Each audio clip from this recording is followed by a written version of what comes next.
Anxious? If you are, you're not alone. Anxiety disorders are the most common mental illness in the United States. The good news is they're highly treatable.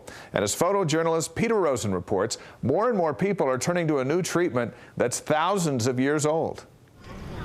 University of Utah student Lindsay McSweeney. You feel it physically? Yes. Really felt It almost makes me feel sick. her symptoms. My shoulders and my neck get really tight. My chest will start to hurt. I'll get butterflies in my stomach, and then my arms and my legs will tense up. Symptoms of anxiety. I have a lot of issues with anxiety, actually. Anxiety in the classroom when she takes tests, and in the pool when she competed on the swim team. My performance was going downhill. It wasn't getting better like it should have been. Our true home But she found some relief is in the present moment.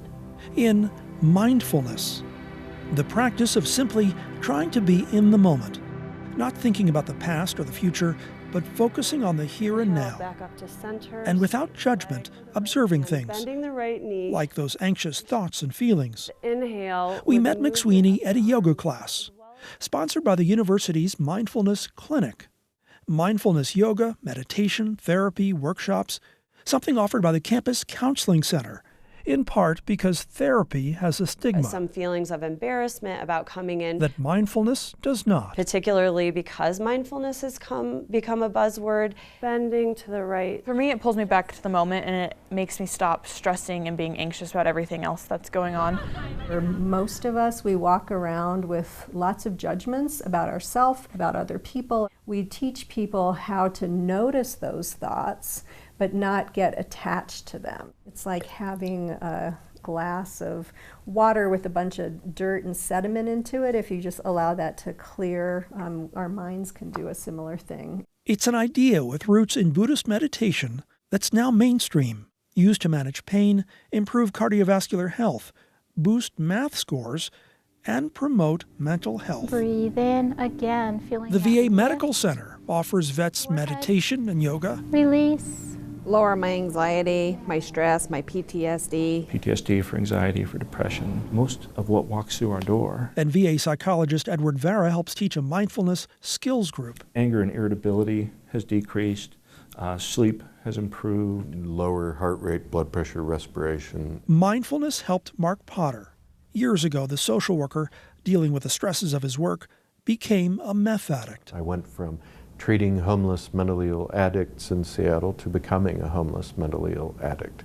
Potter eventually got help Breath is the wondrous method of taking hold of your consciousness. and discovered a recording of the teachings of Buddhist monk Thich Nhat Hanh. When I have major anxiety now, I know that I just don't identify as strongly with it as mine. It's just anxiety. It's the anxiety. Potter's now a therapist with Intermountain Healthcare's Employee Assistance Program and teaches classes like this Intro to Meditation. Noticing the muscles of the face, beginning to notice where you meet the world. With mindful meditation, Looking at your plate, mindful letting it stay in your mouth long enough to eating, really release different flavors.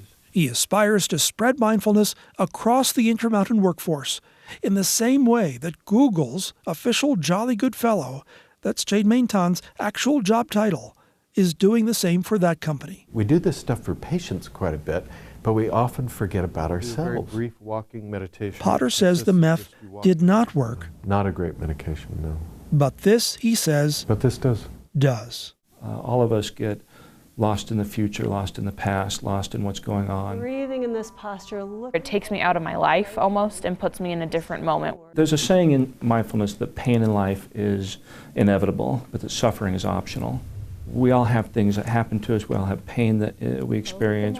But the way that we relate to our internal experiences is often what creates the suffering that we have in our life. I'm Peter Rosen for National Edition.